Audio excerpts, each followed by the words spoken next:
31번 문제 풀어보도록 하겠습니다.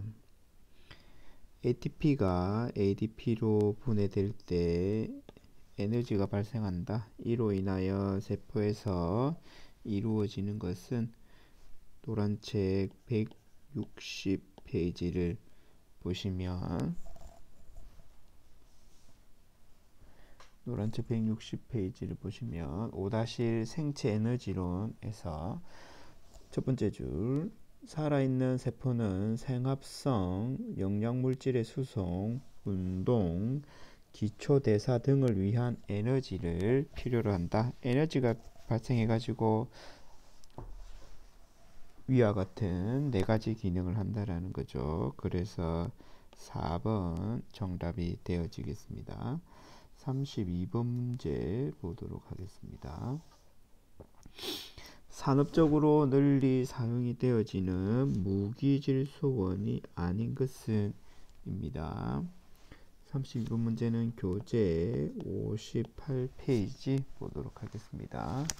58페이지를 보시면 카본소스, 탄소원, 질소원 나와 있었던 부분 보시면 무기질소원의 종류입니다. 58페이지 아래쪽 볼드체 질소원 옆에 보시면 건조균체량의 10에서 14% 정도를 차지한다. 그 밑에 줄 암모니아 또는 암모늄염, NH4Cl, NH4,2SO4, NH4NO3, 단백질, 펩타이드, 아미노산, 그 밑에 줄 단백질과 핵산의 형태, 그 밑에 줄 끝에 요소, 그 밑에 줄 효모 익스트랙트, 효모 추출물, 옆에 펩톤과 같은 녀석들을 에너지원, 질소원으로 사용할 수 있는데 아질산은 없었죠. 그래서 32번의 정답은 아질산이 정답입니다. 33번 고세균과 아케박테리아와 유박테리아의 차이점이 아닌 것은 교재 23페이지 가보도록 하겠습니다. 교재 23페이지 보시면 제일 아래쪽에 2-1-3- 고박테리아 첫 번째 줄, 고박테리아는 현미경으로는 다른 진정 박테리아와 거의 같은 것처럼 보이지만 현미경으로는 관찰이 불가능하다는 거죠. 그래서 33번의 정답은 1번이 되겠습니다. 그리고 그 아래쪽에 보시면 점 적혀져 있는 부분도 함께 보도록 하겠습니다. 고박테리아와 진정 박테리아의 차이점은 첫 번째 점, 고박테리아는 펩티도 글리칸층을 가지지 않는다. 두 번째 점, 리보솜 RNA의 염기 서열은 고박테리아 내에서는 비슷하지만 진정 박테리아와는 상당히 다르다. 세 번째 점, 세포질막의 지질 조성이 매우 다르다. 그래서 33번의 정답은 1번입니다. 34번, 미생물 대사에 관한 설명 중 맞는 것은 34번 문제는 159페이지부터 보도록 하겠습니다. 페이지 159페이지 가보겠습니다. 159페이지를 가시면 제일 아래쪽에 크랩트리가 나오죠. 제일 아래쪽에 159페이지 크랩트리는 그 위에 줄 효모의 대사 조절이 산소뿐만 아니라 포도당에 의해서도 이루어짐을 나타내는 거죠. 산소뿐만 아니라 포도당에 의해서. 그래서 3번은 틀린 부분이죠. 그리고 170페이지 가보시면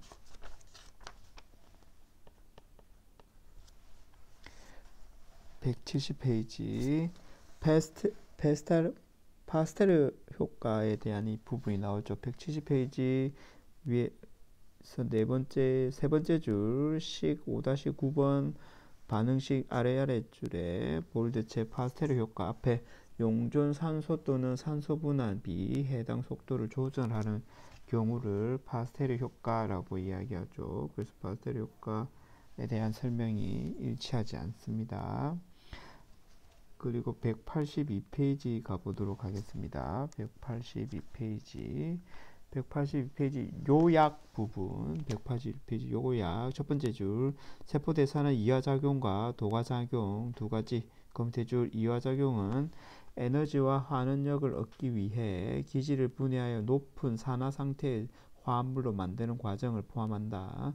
동화작용은 에너지와 환원력을 사용하여 단순한 화합물로부터 보다 복잡한 물질을 생합성하는 과정이다. 그래서 정답은 34번의 정답은 4번이 되겠습니다. 35번 문제. 35번 문제. 세포 배양을 위해 세포 배지 성분, 탄소, 질소, 산소, 무기염 등이 있다.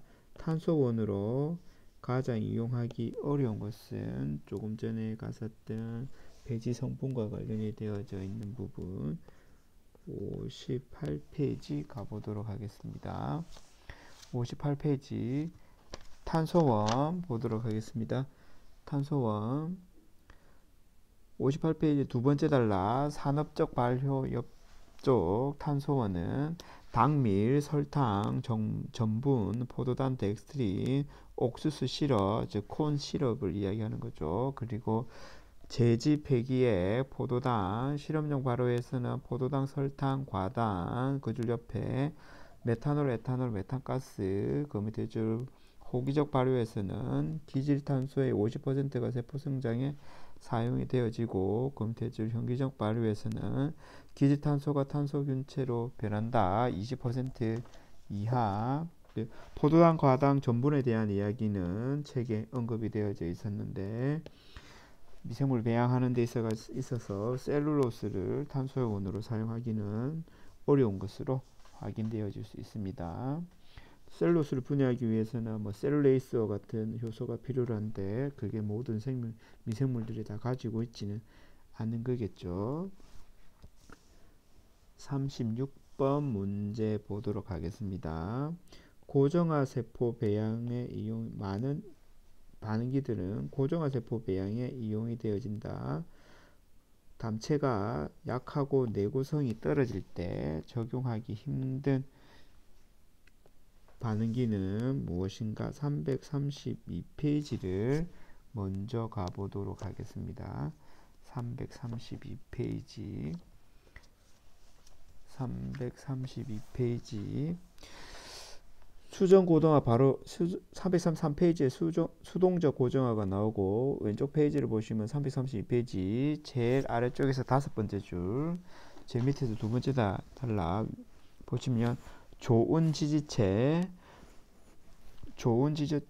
고정화 세포 하기 위해서 좋은 지지체는 단단하고 화학적으로 불활성이며 세포와 단단히 결합하고 높은 부하량을 가져야 한다. 그 줄 중간에 옆에 다공성이어야 하고 그 밑에 줄 충분히 작아야 한다.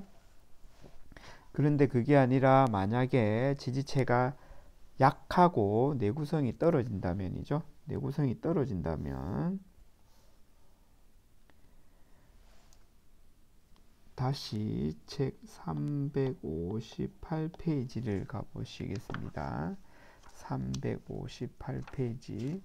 358페이지를 가게 되면 교반 탱크 반응기에 대한 이야기가 나오는데 교반 탱크 반응기 그 밑에 줄 10-1-2 되어져 있는 첫 번째 줄 교반 탱크 반응기 스티어드 탱크 리액터 그 밑에 줄 끝에 장점은 매우 융통성이 있고 기체 전달에서 높은 KLA 값을 줄 수 있다. 임펠러 같은 것들을 돌려가지고 산소 공급을 원활하게 한다라는 거죠. 임펠러를 돌리게 되면 그 제일 마지막 제일 밑에 두 번째 줄 보시면 기체 분사, 임펠러에 의하여 탱크 내부에서의 기포의 분산, 액체 내에서 기포의 체류 시간 증가, 그리고 큰 기포를 전단 응력에 의하여 작은 기포로 깨뜨리기 위해 충분히 빠른 교반이 이루어져야 된다. 임펠러에 빠른 회전이 발생하기 때문에 만약 지지체가 약하다면 지지체가 파손이 되어지는 경향이 일어나겠죠. 그래서 지지체가 약할 경우 공기부양식, 유동층, 충전관과 같은 반응기는 사용할 수 있지만 교반 탱크 반응기와 같은 형태는 사용하기 어려울 것 같습니다. 37번 회분식 세포 배양의 성장 형태에서 생장 속도와 사멸 속도가 같은 기가 미생물 생장 곡선 이야기이고 195페이지 가보도록 하겠습니다. 195페이지 보시면 정지기 끝 옆에 알짜 생장 속도가 0이며 생장 속도와 사멸 속도가 같다. 그럼 대줄 2차 대사산물을 생산하고 1차 대사산물은 생장 관련 산물이고 2차 대사산물은 비생장 관련 산물이다. 그럼 대줄 끝에 괄호 항생물질 그리고 몇 가지 호르몬 점 보도록 하겠습니다. 첫 번째 점 총세포 농도는 일정한 값에 머무르나 살아있는 세포의 수는 줄어든다. 검대줄 용혈 현상 옆에 세포 질량이 감소한다. 검대줄 은밀 생장이 일어나기도 하고 검대점 세 번째 점 끝에 중간 정도의 2차 대사 산물을 생산한다. 검대줄 정지기 동안은 세포 내 저장 물질을 분해하여 새로운 구성 단위 물질들과 에너지 생성 단량체들을 만든다. 내인성 대사라고 이야기한다. 그 아래쪽에 6-11번씩 밑으로 세 번째 줄 생장이 멈추는 이유는 필수 영양소의 고갈 또는 독성 생성물의 축적이다. 정지기가 정답이 되어지겠습니다. 그리고 38번 세포 농도를 간접적으로 측정하고자 할 때 적합하지 않은 것은 세포 농도. 교재 189페이지를 보도록 하겠습니다. 189페이지 보시면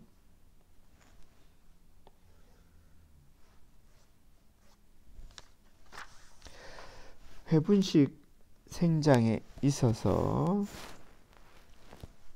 균체가 성장한 정도를 측정하는 방법은 첫 번째 세포 농도를 정량하는 방법은 첫 번째 세포수 밀도 결정하는 방법과 그리고 세포 질량 농도를 측정하는 방법이 존재하고 세포수 밀도를 측정하는 방법으로는 헤모사이토미터 그리고 판계수법 그리고 입자계수기와 같은 방법들이 존재하고 세포 질량 농도를 측정하는 방법으로는 직접법과 간접법이 존재합니다. 직접법으로는 다시 크게 세 가지 건조 중량, 드라이 셀 웨이트, 건조 중량법이 존재하고 충전세포 부피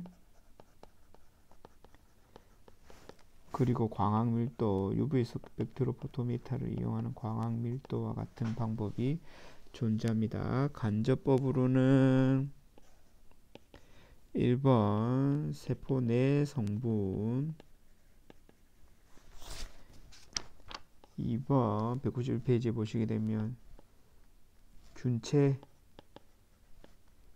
사용되어지는 영양물질